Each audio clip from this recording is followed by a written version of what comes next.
We are all well aware of the suffering and evil in the world.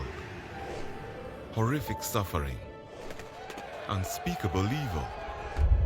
How then can anyone believe in the existence of an all-loving, all-powerful God? And if God does exist, why would anyone want to worship Him?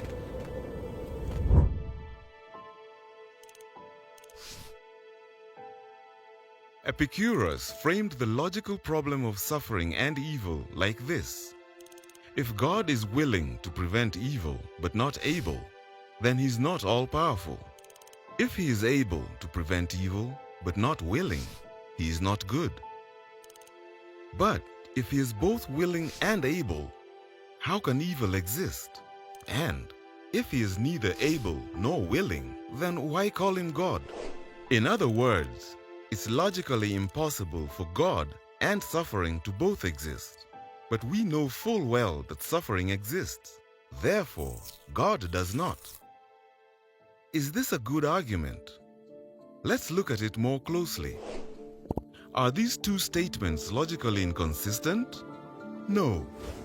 Here is an example of two logical inconsistent statements. David can't be both married and a bachelor.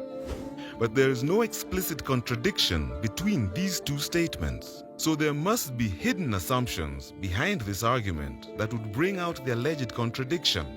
Here they are.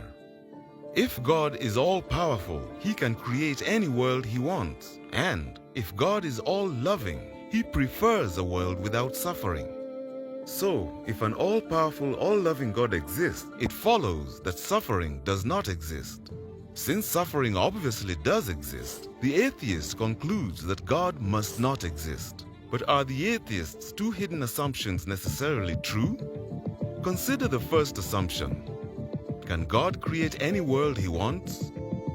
What if He wants a world populated by people who have free will?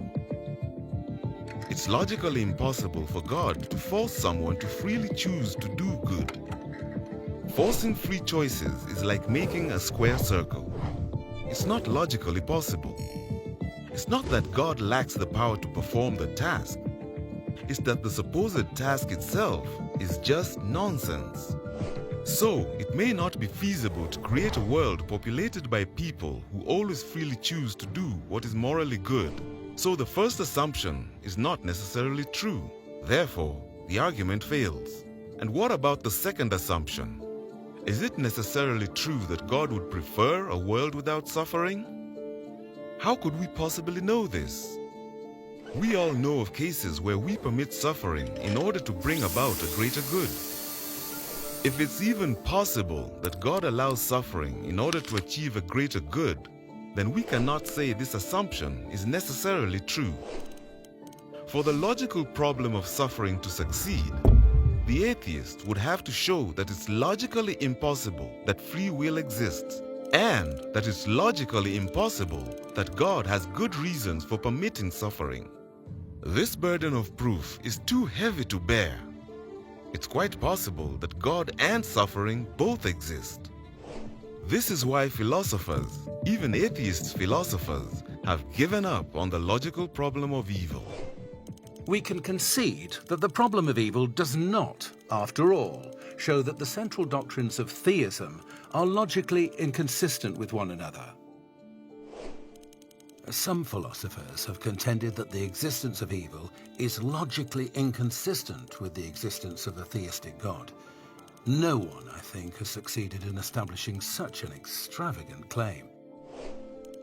It's now acknowledged on almost all sides that the logical argument is bankrupt.